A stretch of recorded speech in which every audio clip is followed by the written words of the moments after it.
If you're a professional racer like myself, you need the latest in technology. That means suspension front fork, full suspension frame, carbon fiber, ultra lightweight, twist shifting. But that's me, I'm a professional racer. For the average person, you can get by with the bike you need for this planning and riding you're gonna do. If you're gonna be riding some trails, you want a little better bike. If you're just gonna tool around on roads, you don't need as fancy of a bike. So when you go to your bike shop, inform the salesperson of the type of riding you're gonna do, and he'll match you with the proper bike. And when you're out there riding, remember to respect the trails, respect other people, and by all means, have a good time. Before GoPros, Red Bull, and downhill live streams, there was a man bombing down hills in hot pink spandex on bikes that barely had suspension.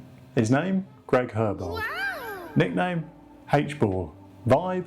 Pure chaos. And in 1990, he didn't just race downhill, he won the first ever UCI World Championship. This is the story of Greg Herbold, the mustachioed madman who helped build downhill from the ground up.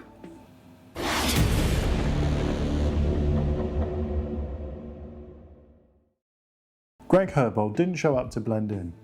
He showed up in neon kits with a moustache that looked like it needs its own sponsorship and a riding style that screamed, "Grip it and rip it."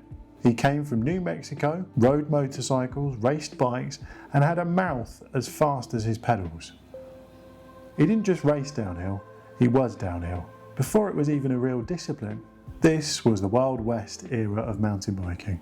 No suspension, no rules, no idea if your brakes would survive the run. But Herbold was out there bombing courses like Mammoth Kamikaze, straight line, high speed, total madness. He was racing with cantilever brakes, riding rigid bikes, and still going full send. And when suspension started to sneak into the scene, H-Ball was right there, helping test early RockShox forks and pushing the sport forward. September 1990, Durango, Colorado, the first official UCI Mountain Bike World Championships. The XC racers got the attention, Ned Overend, Julie Furtado, but the real party? The downhill. And Herbold, he brought the heat, wearing pink and purple, riding a custom bike with one of the earliest suspension forks ever raced. He smoked the competition. Fastest man down the hill. Boom! World champion. The very first rainbow stripes in downhill mountain biking. They went to a guy with a visor bigger than his front brake. H-Ball didn't just race fast, he made it fun. He was loud, wild and weird. A showman in the sport that was still trying to figure itself out. But behind the jokes and dayglow was a guy who really knew his gear. He helped develop early RockShox suspension, he played with geometry, tyres, materials. This guy was nerding out on mountain bike tech long before it was cool. He even helped design the Herbold signature bike, a freaky long, high pivot beast with early suspension ideas baked in. Herbold didn't race forever. By the mid-90s, injuries and the next generation caught up, but the dude never really left.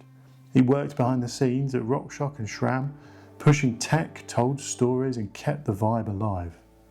He became a sort of patron saint of mountain bike chaos, always grinning, always cracking jokes, always ready to shred. He's like the mountain bike version of a punk rock frontman, just with more tyre levers and less auto-tune. And today, he's still a legend, still shows up to events, still faster than you. Greg Herbold was there before the sponsors, before the UCI glam, before the carbon, everything. He was racing when the sport barely had a name. He walked away as its first ever champion. So, here's to the neon, the nonsense, and the absolute gnarliness of Greg H-Ball Herbold. If you've enjoyed the video, hit that like button, subscribe for more bike related content. In the comments below, please let us know what you'd like to see a video of next. Thank you for watching.